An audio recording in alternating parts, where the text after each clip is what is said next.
Good afternoon, everyone. Welcome to you for the fourth webinar in our webinar series from Vayommancha Sanjeevani. This is about people who care for their loved ones and at home and the problem related to that. And the kind of response we have got in last three webinars makes us feel good that we are on the right track.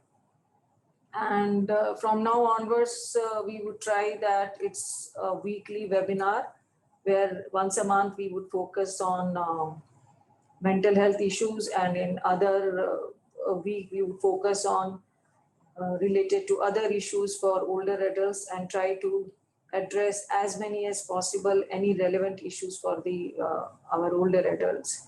I also would like to tell you about the next webinar uh, which is there uh, related to the hearing impairment which happens in many of the older adults. It would be conducted on December 4th, Friday in the morning, 10:30 to 11:30. So please, who have concerns related to hearing, kindly register and attend this. Uh, This program is related to the webinar, related to the language. We will be having it in the Kannada language, but we would soon come with the English version also. Dr. Shiv Shankar, who is our senior consultant, would talk about the hearing impairment related issues. Um, so we know that we have spoken about dementia, but we have still chosen this topic. Let me ask my colleague, Ms. Cecil, to talk about why we have chosen this topic. Thank you, Dr. Preeti, for the brief introduction. We've chosen this topic keeping two things in mind. One is this week, that is 25th of December to 3rd of 25th of November to 3rd of December is observed as the International Week for Persons with Disabilities. One of the leading causes of disability among senior citizens is dementia. That being number one reason. And the second one is we've already had a session in our webinar series called Let's Talk About Dementia. It was held on 21st of September. You can find the link in our YouTube channel if you haven't seen the video yet. There were quite a few questions about caring for a loved one at home context. So this session, it tries to address some of those queries that were raised in those sessions. And there are also many other questions which related to management in terms of finances and legal issues. Those issues will be addressed in the upcoming sessions. So stay tuned with us. Check out our webinar website for further information on that. Moving into the topic today, caring for your loved ones at home. When we say dementia, and when we say memory problems are related to dementia, the very first question that caregivers come up with, being the immediate relative, is me being a child or me being a nephew or niece or sibling of someone with dementia, what are the chances that I develop this illness? How do we handle this issue, Dr. Preeti? Yeah, so I think that's a very legal, very valid queries for the people who are caring for dementia because they see their loved ones suffering. So we should say it with confidence that not all memory problems are related to dementia. And we would have a separate session for how to recognize it. But as far as caregivers are concerned, we can say that neither they should think on themselves and speculate whether they are going towards dementia or not. The best would be to contact to their doctors and whom they are showing their loved ones having dementia and try to figure out that what do they have. And but if you ask me whether we can predict that, okay, my father has dementia or my brother has dementia, what's the chance that I would have? The science doesn't have answer yet. It's very less population where we can tell with confidence, okay, you would have dementia. It's more like a driving. Like we can say that if you're driving on the highways, you have higher chance of accidents because of the speed and the kind of roads are there. And when you are driving on city, the severe accidents would be serious accidents. There are lesser chance. So in the same way, we can predict that kind of a thing, how much you have a chance, a bit, what you can do for it. And we should focus on how we as an individual, whether we have chance or not, we can prevent whatever the chance is. Maybe one of the other example what we can give is like what happened in 2004. The tsunami came and it literally devastated our country in the south, because we were not prepared for it. We didn't know what's going to happen. We didn't have facilities. Whereas now the cyclones are coming, and even this year we could handle it well. So if we are prepared for it, whether it comes or not, and that can make us better to deal with it. So I would say that we should focus on prevention. We'll see that if we can have a session for that as well in detail.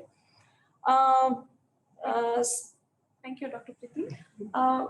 We are wondering, can this fear that that illness is not getting better, that there is no cure to this illness, be one of the reasons why the caregivers are so anxious? Yeah, that's the reason. Yeah, for because once you have dementia, the thought comes is that we can't do anything, and so um, it can cause problem. But I think dementia is a kind of a neuro where our body is getting slowly aged as it happens with aging, and there are some people who are more towards. What should I say? Their brain is aging, as you can see here that a normal brain is like this, and the Alzheimer's brain, or a brain which has dementia, is shrunken. So in aging, we have wrinkles and our skin shrunk. So the same way the brain also can shrunk, and it depends upon which part of your body is shrinking more. For example, you may say, "Oh, you don't look like a 60-year or 70-year-old." So you're physically not looking like. So same way your brain can look more like an aged brain or maybe less than that. So that's what dementia is. Um, so we have medications to handle or to assist in dementia, but primarily medications are not in the forefront.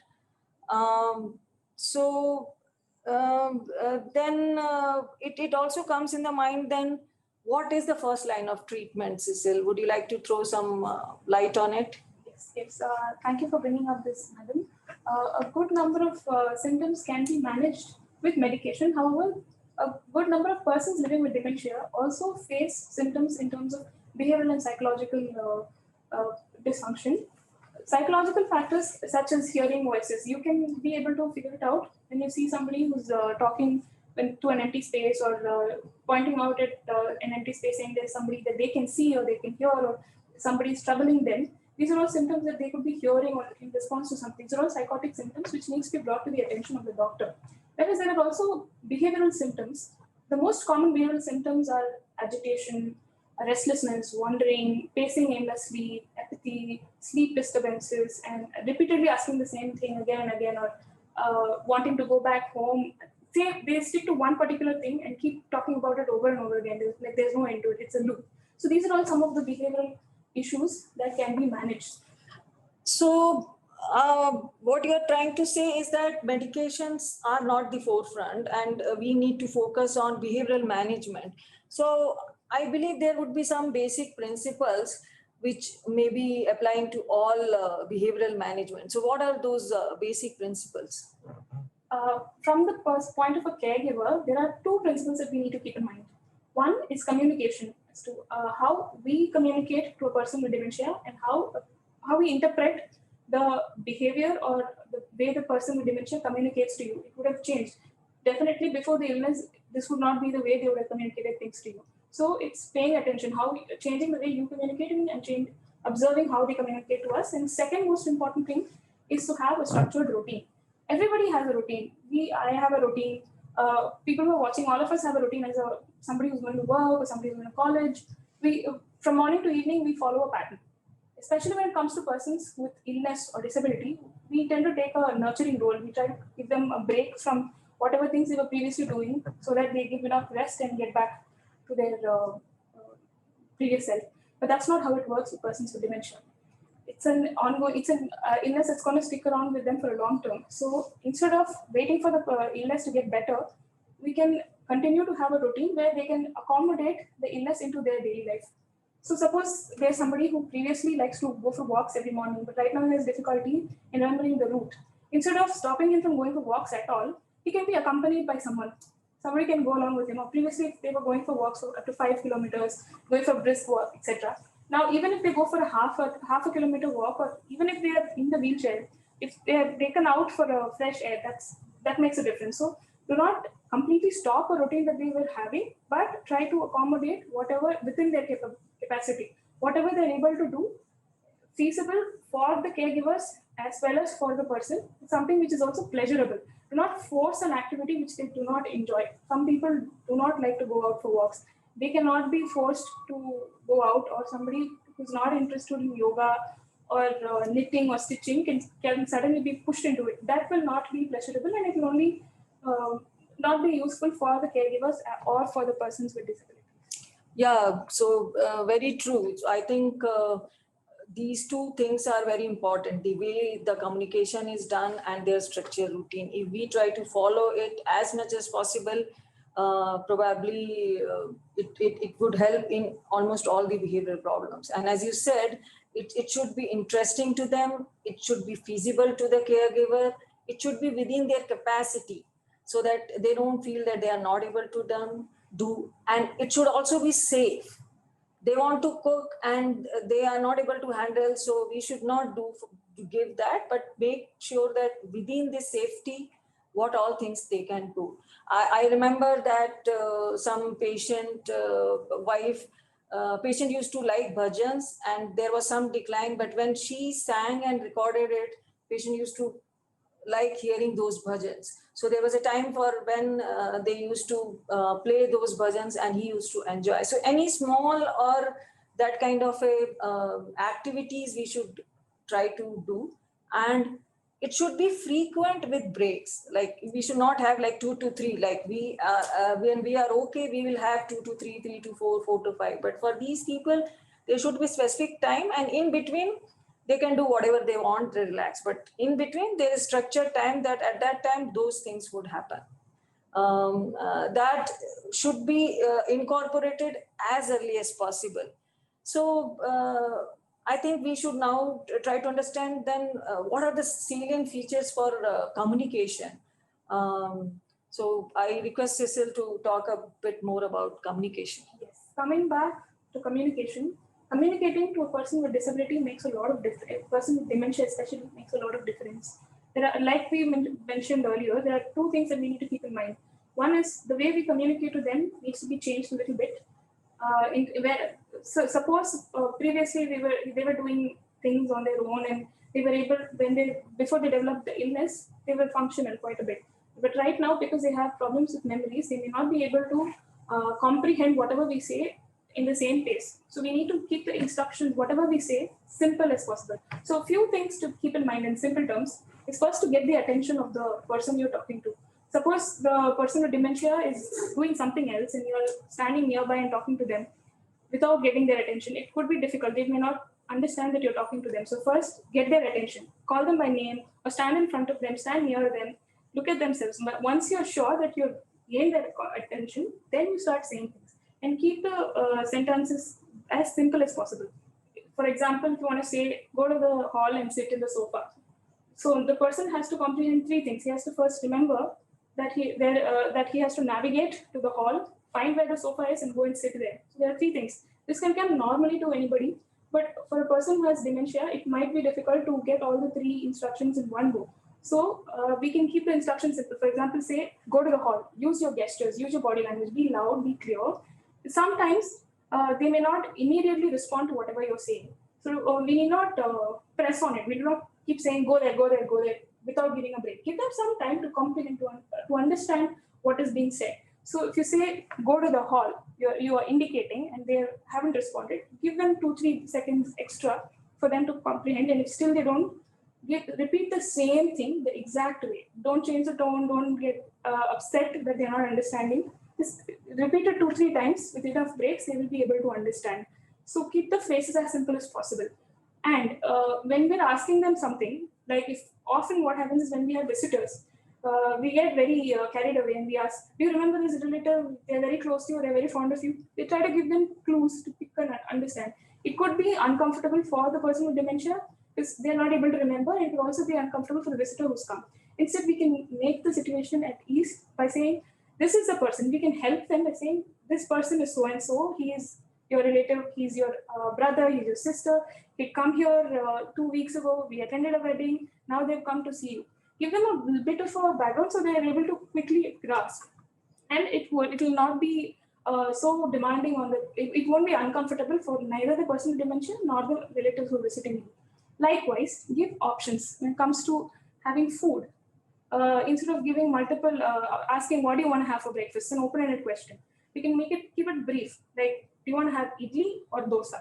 Ask yes or no questions. Do you want to eat now? Yes or no?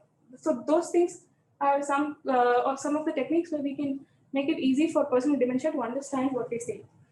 I know it's very tough to feel that the person who was communicating so well are now not able to communicate.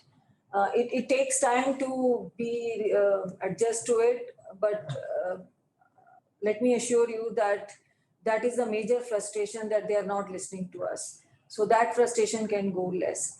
But the further harder work is to understand what they are saying, especially when the dementia becomes severe. There also we need to have some understanding and to be able to comprehend. So Cecil, what we can do about it? Yes, so we have made some amends to how we communicate to them, but we also need to tweak a little bit as to how we can understand what they're trying to communicate to us. Most often, restlessness or agitation, it means that they're trying to communicate something to us. They could be pacing up and down, they could be restless, suddenly they're fretting. You see that something is new. Instead of asking them to forcibly sit in a place and calm down, instead of reacting to their behavior, let's pay attention to what could that possibly mean. Many times it could be because they are having some need, their unmet need that needs to be addressed. For example, they could be hungry or they need to go to the restroom, but they can't find out where the restroom is. They may feel a bit anxious and they could be pacing up and down. Or they could be in pain. They could have some insect must have bitten them. They would have been in pain, or they could have knee pains, body pain, neck pain, which they are not able to express. So these symptoms often come out in forms of agitation and restlessness. So that is where having a structured routine becomes important. Once we have a routine, once we understand that this is how a person, your loved one with dementia spends their day, then you'll be easily able to pick out. Suppose you're in lunchtime, he's a bit restless and running up and down, and you're late by 20 minutes to serve lunch. You can understand that he's probably hungry. So we can clarify. One. Second thing is, how would you know if this is what exactly is going on with them? Verify with them. Ask them, are you hungry? Do you want to use the restroom? Are you searching for someone? They could have suddenly remembered something that happened long ago. They would have been searching for their family members, their children, or they are wanting to go back home. It could be anything. So you will get to know only when you keep asking. So try and pay attention to what they're saying. You will be able to pick out on certain cues. Verify with them, is this or that? And eventually you will arrive at an answer. It does sound a little too much to begin with. It's a lot of effort. That's what it sounds like. But once we start making these little amends, it will start coming to us naturally. That's what I want to say. Yeah, so I think it's I'm just imagining that you see that the person is very restless and not able to find out what's happening with them, and it can be really difficult. And sometimes there may be very simple issue, and if we understand what's going on in their mind, we can sort it out and can make them feel comfortable. Sometimes even constipation can cause difficulty and restlessness. So knowing their pattern, okay, this is the time when they pass stools, and today for last 3 days they haven't done it, so that's why they are uncomfortable. So keeping in mind what's happening with them, observing them, and not force them.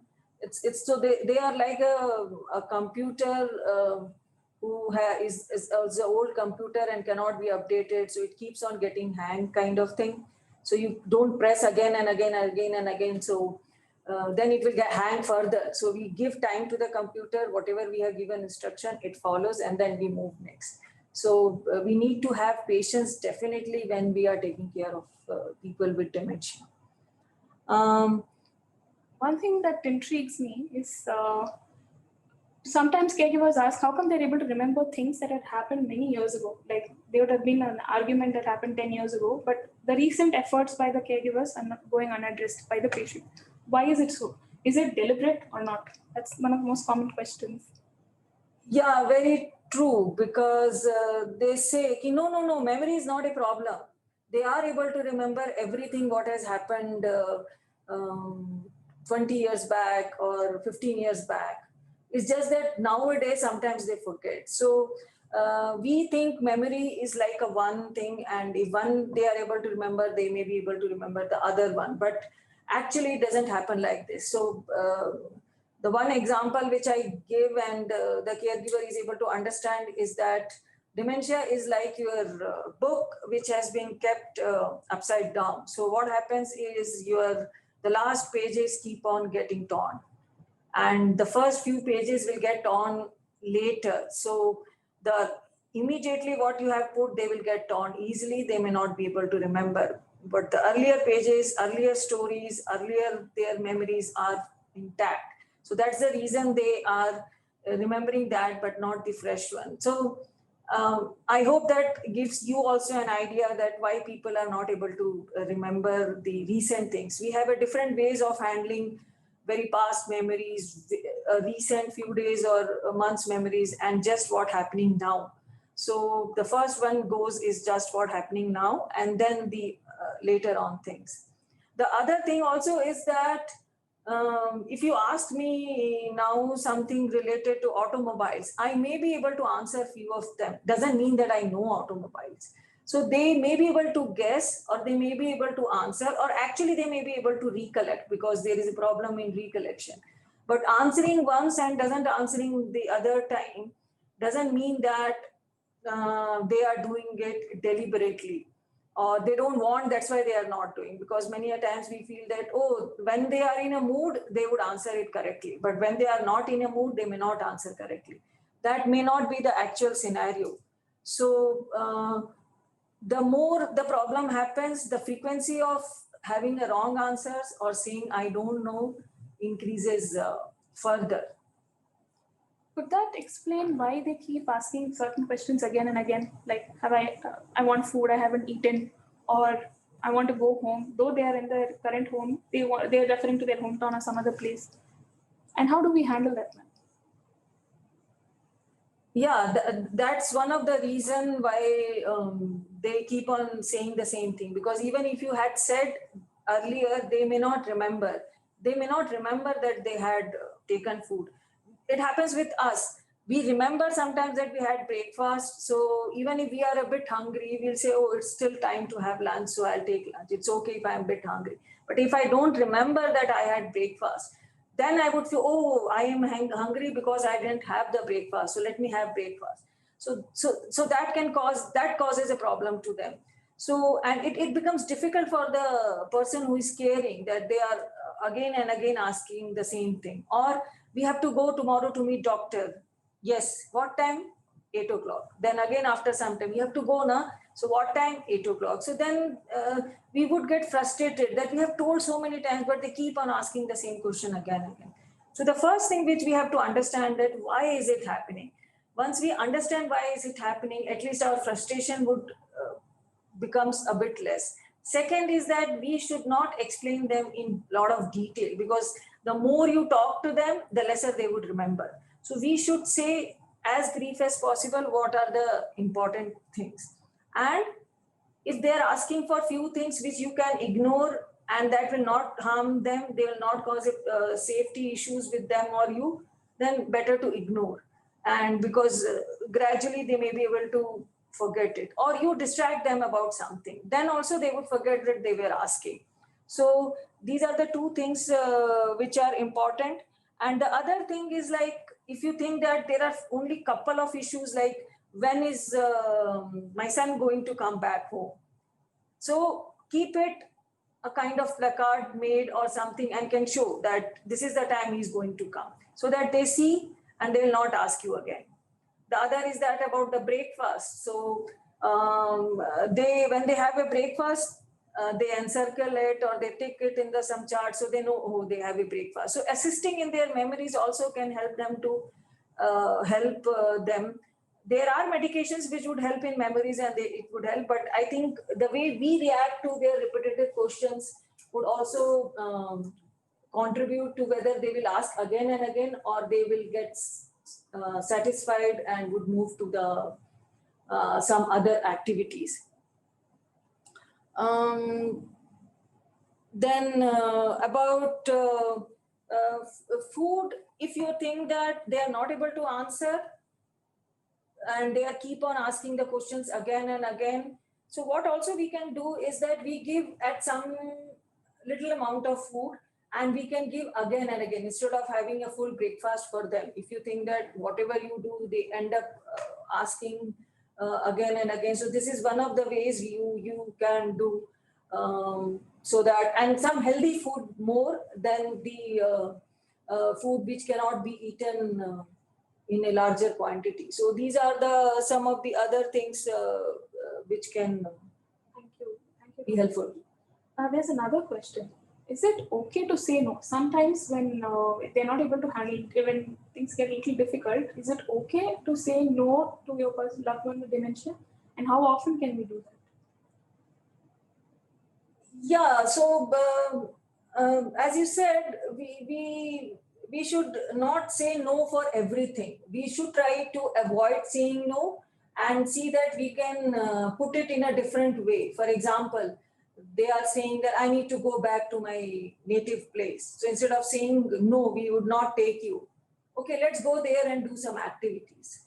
So because this word no is, nobody likes to listen it, that you are not doing what they want to do. So we should avoid saying no, but there can be some places where we should say no before it becomes too much. For example, you can see that what they are doing can cause risk to their life or others, then we should say no. Like they are going and grabbing fire in the cooking stove, so we should say no. Or they are trying to shut the door inside when they are alone, so we should say no. There we should say no. Or and then some places where you know that you need to do some work and you can't handle them, try to say lesser times, but these are the other times where you should say no. And if they are always saying no, I want to have ice cream always, so you know that sometimes you have to say no. So you think that it's going excessively than what is reasonable, then better that avoiding it or making it late, we should say no at the earliest. There is what people have said and spoken about the other issue, I think, which is we can say can be very dangerous, is the wandering, because it doesn't give you sometimes hint that wandering is going to happen, and it happens. And if you are not able to find out your relative, your loved one whom you were taking care of, it can be very devastating. So I think this is one of the important issue which we need to be aware of and work on it. So how can we work on or avoid wandering for these people? Thank you for giving notice to this one. This is one of the most important aspects of caring for persons with dementia.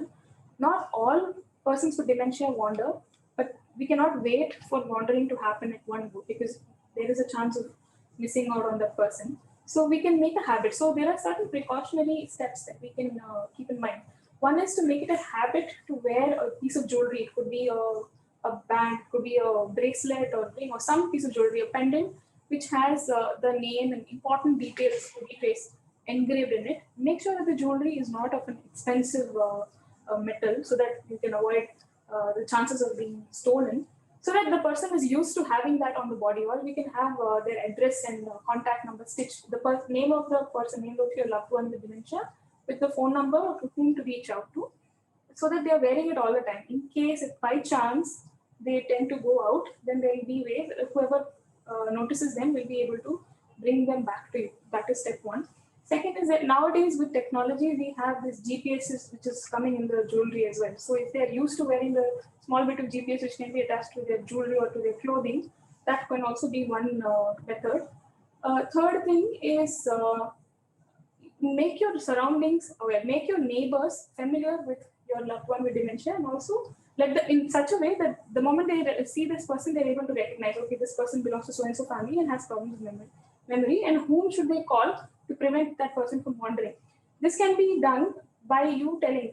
Fortunately or unfortunately, memory issues in India are accepted. People know that as people age, they might have issues with memory. So it's not that stigmatized when it comes to this aspect. So we can openly talk to our neighborhood members about this, to our families, to shopkeepers who are staying in the vicinities. So they will be able to identify and prevent from wandering happening. These are all steps which can prevent. So within the home context, also sometimes it starts with pacing. Many times caregivers say that they are in their own house, but they keep insisting that they want to go to their home. It's not their home. One of the reasons could be because it's been renovated in the recent times, or they don't know, they want to go back to their hometown, so they keep going to the main gate. So instead of locking them in a confined space, instead of locking them alone, avoid doing that at all costs. Let them be freely wandering within their home. Maybe the farthest exit, maybe the main gate or the door to exit can be locked, so that they are able to move inside. If not, take them for, if they insist on leaving right now, at that moment it is very distressing for your loved one. Go for a walk. Let them go a little bit. You keep a distance and follow them, so that once the distress is gone down, you will be able to convince them and bring them back, instead of impressing or forcing them to stay at one place, instead of restraining them. These are some of the techniques that can be used to prevent wandering. Also, install CCTV cameras in your neighborhood, so you know if the person is about to move out. There are technologies which can be connected to mobile phones as well. Another important thing that comes up with persons with dementia is agitation and handling aggression. How do you think we can handle aggression, madam? Yeah, I think the aggression is the important also because it can cause harm to the person who has dementia and to the person who is taking care of them. And that needs to be addressed very promptly before it causes significant damage. And whatever we have spoken till now, all these things can be contributing to aggression. So one of the things which may be required is that to understand that why is there aggression. We already have, Cecil already has spoken about that if we are not able to understand what they are trying to communicate with aggression, it can also lead to this. So that is very important that we focus on these aspects. We also should be sure that when we are saying no, that I have told some minutes back, so that we know that, and so that if you tell in a very specific situation, the person will be aware that no means no, and he may not do it. So we should keep no as for these kinds of places where situations where the aggression is very severe. And even though aggression is not there, especially if you are alone or taking care, you don't have other people to help you out. But at least in times of aggression, you need to have plan. Oh, if it goes beyond this, I should be able to contact people before it's too late. We should not wait for the first incident to happen and then you work on it. So we would suggest that discuss and have a plan. Okay, if this happens, then I'm going to call my neighbors or would tell you please come and help, because you cannot leave that person and go also to call for help or figure it out that what to do then. And try now to counter them, either with, especially with the verbal or physical. Most of these aggression may settle down if you give some time for them. Try to keep them away where the place where there is no safety issue, and they may settle down. Distract them, if you try to argue with them, if you try to say, don't do this, or why are you doing this, you are not able to control your frustration, then aggression may increase to some extent. And as Cecil was saying earlier, that sometimes they feel that somebody is calling them and they need to go. So we need to understand what are the triggers. Are there inside triggers that he's feeling just restless, or these outside voices are calling, that's why they are feeling that they need to go and they are very aggressive about it. So once we know, we can handle them better. For example, if somebody is calling, yeah, I could listen it, we'll go. I have told him not to disturb you. He's simply trying to trouble you. And we figure it out and we go to doctor and find out that how to reduce those voices if we haven't worked on it, or if the medicines are not helping at the dose which are given. So we need to try our best, that understand it, have a plan, not to argue with them, not to show the counter aggression towards them, and the strategies which are required for any of the underlying cause we are able to handle. The medication should be given for aggression as least as possible. They can give you immediate relief, but there can be difficulty also due to that it is overdose and they may fall, and that will not help you to understand what is the underlying cause. That can just make the person a bit silent. So definitely the other strategies which we have spoken about are important. Thank you, madam, that we've had an exhaustive list of things for caregivers to follow and to keep in mind. It can be quite a lot to demand from the caregivers. So how do they take care of themselves as well? Yes, you're right. I think we could say it in 30-40 minutes at ease, but to follow all these instructions is a tough job. And that is an additional thing with all the other responsibility of the said person. And so caregiving an older adult who has dementia itself is a very outstanding job. And so I always feel that what we are trying to do, what we are trying to help is less, and the most of the job is being done by time. And so it's not easy to be 100% at the first time, as whoever start doing a new things takes time to get into it. And with dementia, there's a chance that since the progression happens, you need to keep on learning the newer strategies. So I think we should, if I'm a caregiver, I should appreciate myself first and say that I am trying my best and I want to help my father who has dementia. So that would help me to motivate. If it comes from my heart, then if others also say, I would feel good about it. So to appreciate ourselves is very much required. At the same time, also to see that what I am not able to do and start working on it. So whoever are listening today, just to understand, and if you know someone who is taking care for dementia, appreciate them. They are really doing a good job. And if you can help them out, even for some time, it would be a great help for them. So the second thing what a caregiver should do is have some time when they are not taking care for them. Have some time when they are not thinking about the caregiving. It looks odd that I'm not doing my responsibility, but it's very important, because that's the time when you rejuvenate and you become ready to help your relative, your father, your mother, your wife, son, whoever has these things again.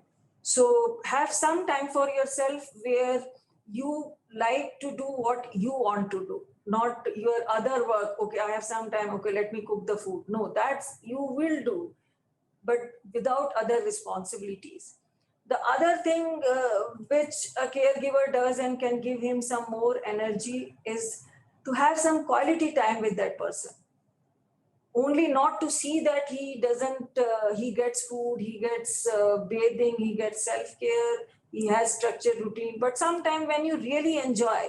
So every day still there is some time when you enjoy with that person. And that gives a lot of energy to you and a lot of energy to him.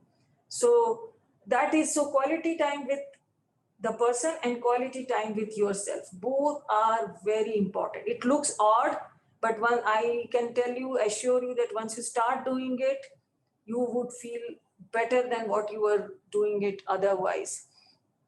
And then you have to also see that you have a good sound sleep, you have good food, you're not ignoring your food, your physical activities, because if you are doing well, then only you can do well for your loved one. And if possible, even at least once a week or for some time, let others come and pitch in. It's not that oh, they are not saying, how can I say?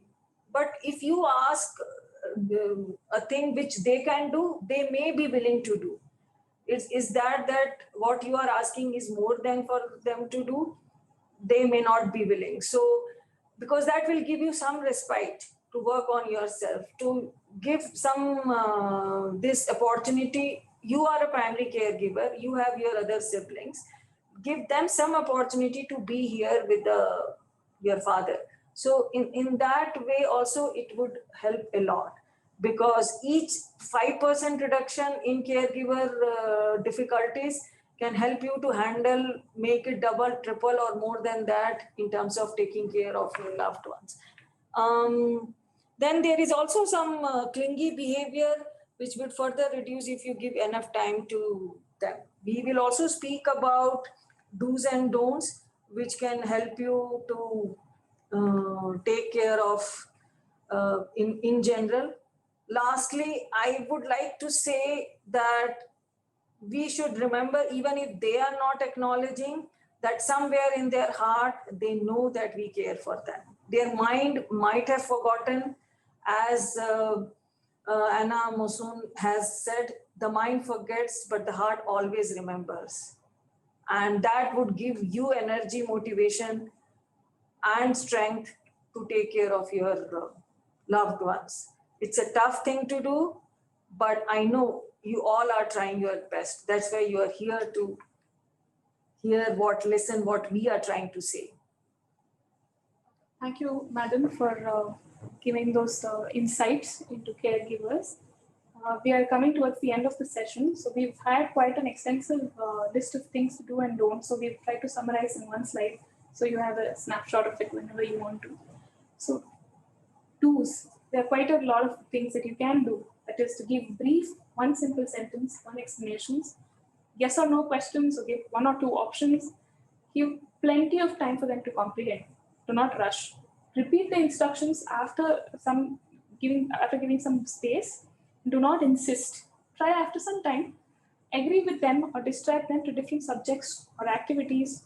Accept the blame even when you are not at fault, because they are not going to remember. They are not going to take it too personally. Avoid confrontations. If you feel it's difficult for you to be in that situation, leave the room, take a small break, and come back. It's okay. Respond to the feelings of your loved ones with dementia rather than their words or their behaviors. Be patient and cheerful and be reassuring to them. Many times just reassuring brings on a lot of behavioral symptoms. Go with the flow and practice 100% of forgiveness, because memory loss is progressive. It's going to progress every day. There are certain things that you might have to be a little cautious about. That is, try not to reason with them, try not to argue, no confrontation. Don't try to remind them because they keep forgetting. Don't question the recent memory. Something that has happened recently, don't bring it up. And don't take it personally. None of their behaviors are personally targeted towards you. With that, we've come towards the end of the session.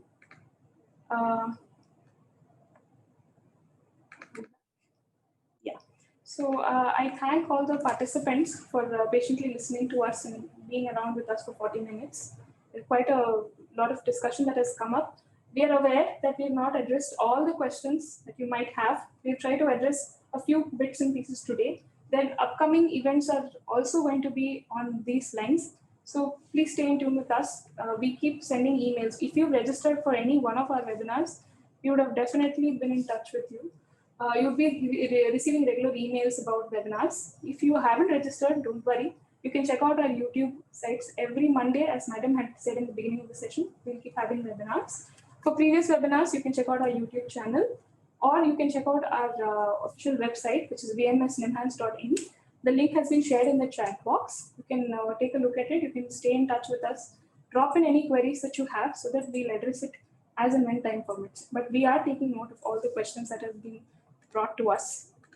So with that, we've also shared the feedback link.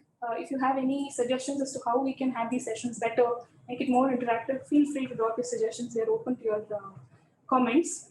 And if you have specific questions, do drop to us. If possible, we'll address in the webinars, or we can also address to you in person via email. So our email is vms.nimhans@gmail.com. The same will be dropped down in the chat box as well.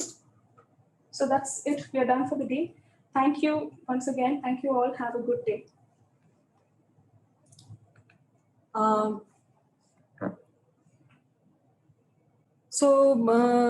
Let me also end this by saying that we have developed our specific website for Vayumansa Sanjeevani, and I would like every one of you to go through it and see. We have all the past events there. You can view from here.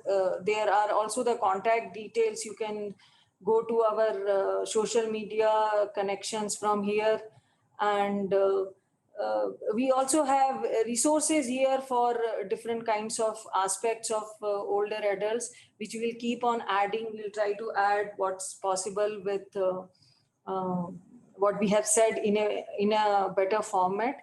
And there is also a phone number and email ID given here at the end. You can write to us. We can help you out even to reach to our geriatric clinic and services. So I would suggest that you visit this website and give your feedback to us. You can comment on this program when you go to the live past events also. If you want to comment later on and give us suggestions, those suggestions are most welcome. And I know that many people may not be able to attend it live, but this will be there in our YouTube channel. Please ask others also who would be getting help by these channel, by these programs, to watch it and do write to us. So with this, we both would like to end our program. Myself, Dr. Preeti Sinha, related to, we are from the Geriatric Psychiatry Unit as a part of Geriatric Clinic Services, and Ms. Cecil from the Psychiatry Social Work Department, PhD scholar, again part of our Geriatric Clinic Services. I thank you from our whole team that you attended this program, and I hope this would have been helpful to all of you. So thanks once again. We will meet you shortly. Please do attend our next program in this on December 4th. The link would be there in the chat. Thank you once again.